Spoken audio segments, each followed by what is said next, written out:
A'udzubillahi minasyaitonirrajim. Bismillahirrahmanirrahim. Assalamualaikum warahmatullahi wabarakatuh. Okay, bertemu lagi kita dalam video pembelajaran Ustazah. Semoga murid anak-anak semua di dalam keadaan sihat walafiat. Lebih dahulu, mari sama-sama kita menadahkan tangan membaca doa. A'udzubillahi minasyaitonirrajim. Bismillahirrahmanirrahim. Allahumma aftah alaina hikmataka wa anshur alaina min khazaini rahmatika ya arhamar rahimin. Amin ya rabbal alamin. Baiklah, insya-Allah hari ini kita akan sama-sama menonton video pembelajaran Ustazah yang bertajuk Itqan Menambah Berkat. Itqan menambah berkat bidang sirah. Apa makna itqan ya? Jom bersama-sama dengan Ustazah. Sebelum kita meneruskan pembelajaran, apa yang Ustazah harapkan di akhir pembelajaran murid-murid semua akan dapat mengetahui makna itqan dan juga mengenal pasti akhlak Rasulullah sallallahu alaihi wasallam, mengetahui sifat itqan Rasulullah sallallahu alaihi wasallam dalam berdakwah dan dalam melakukan sesuatu pekerjaan. InsyaAllah kita akan mengetahui dengan detail apakah yang dimaksudkan itqan.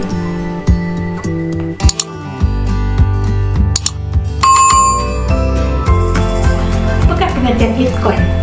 Itqan adalah tekun dalam beramal atau melaksanakan sesuatu pekerjaan secara sempurna dan disertai dengan usaha yang bersungguh-sungguh. Maksudnya secara umum, maknanya kita bersungguh-sungguh di dalam melakukan setiap pekerjaan yang diberikan ataupun yang diamanahkan kepada kita. Mari kita lihat contoh itqan yang diamalkan ataupun yang dilaksanakan oleh Nabi Muhammad sallallahu alaihi wasallam dalam melakukan sesuatu pekerjaan. Kita boleh lihat contoh di mana Rasulullah adalah seorang pengembala kambing dan membantu bapa saudaranya Abu Talib berniaga ketika di usia muda. Dalam pekerjaan-pekerjaan yang ditunjukkan oleh Nabi Muhammad sallallahu alaihi wasallam, baginda sentiasa mengamalkan sikap jujur dan berakhlak mulia. Okey, dengan sebab itu baginda dikenali sebagai Al-Amin. Apa maksud Al-Amin? Al-Amin bermaksud yang amanah. Okey, sehinggalah hartawan bernama Khadijah binti Khuwailid meminta baginda membawa barang dagangannya ke Syam untuk diniagakan, melihatkan sikap yang ditunjukkan oleh Nabi Muhammad sallallahu alaihi wasallam. Sifat itqan Nabi Muhammad sallallahu alaihi wasallam dalam berniaga telah menghasilkan keuntungan yang lumayan kepada barang dagangan Siti Khadijah. Akhirnya Siti Khadijah melamar Nabi Muhammad untuk dijadikan suaminya. Baiklah, mari kita lihat pula contoh itqan Nabi Muhammad sallallahu alaihi wasallam dalam berdakwah. Kita boleh lihat contoh di mana Abu Lahab, iaitu bapa saudara Nabi Muhammad sallallahu alaihi wasallam. Namun begitu Abu Lahab dan isterinya sering menyakiti baginda agar berhenti daripada melakukan dakwah menyebarkan agama Islam. Isteri Abu Lahab yang bernama Ummu Jamil sering menaburkan duri di jalan yang sering dilalui oleh baginda Rasulullah sallallahu alaihi wasallam supaya apa yang dilakukan olehnya, iaitu Ummu Jamil, dapat menyebabkan Nabi Muhammad tidak lagi berdakwah menyebarkan agama Islam. Mereka sering menghina Nabi Muhammad sallallahu alaihi wasallam di khalayak ramai dan melemparkan berbagai fitnah kepada Nabi Muhammad sallallahu alaihi wasallam. Namun begitu, segala usaha menyekat dakwah Nabi Muhammad sallallahu alaihi wasallam adalah sia-sia belaka. Baginda tetap itqan dan cekal menyampaikan dakwah sebagaimana yang diperintahkan oleh Allah Subhanahu wa taala. daripada kisah-kisah yang Ustazah ceritakan tadi, cerita menunjukkan betapa itqannya Nabi Muhammad SAW, betapa bersungguh-sungguhnya Nabi Muhammad SAW dalam melaksanakan amanah ataupun tanggungjawab yang diberikan kepadanya. Kita boleh mengambil pengiktibaran, boleh mengambil pengiktibaran daripada tindakan Nabi Muhammad SAW bersifat itqan dalam melakukan sesuatu pekerjaan.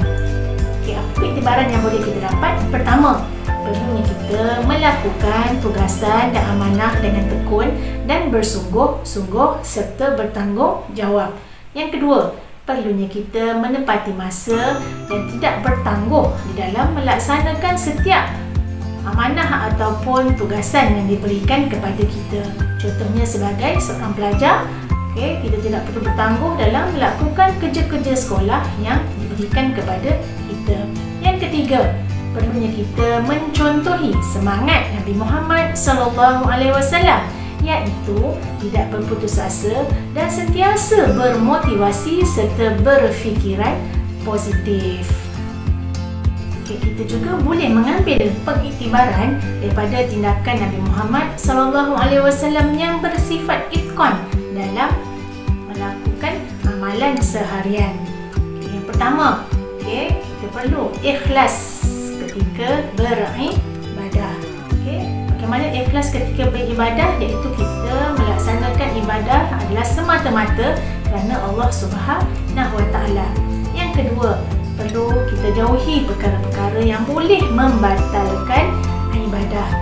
Contohnya mengharapkan balasan ataupun kita tidak ikhlas dalam melakukan sesuatu ibadah.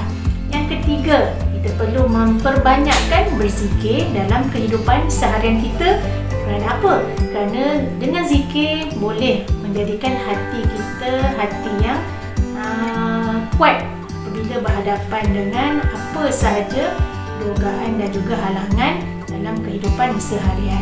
Yang keempat, perlunya kita menjaga pandangan mata supaya tidak melihat perkara-perkara yang boleh menimbulkan ataupun menyebabkan dosa kepada kita. Dan yang terakhir, perlu kita menghindari dan meninggalkan perkara yang sia-sia yang tidak mendatangkan faedah kepada diri kita. Baiklah, sekian dahulu pembelajaran pada hari ini. Saya harapkan murid-murid faham apa dia pengertian itqan dan dapat mengaplikasikan di dalam kehidupan seharian kita.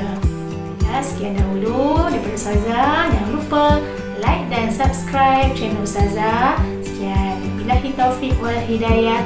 Wassalamualaikum warahmatullahi wabarakatuh.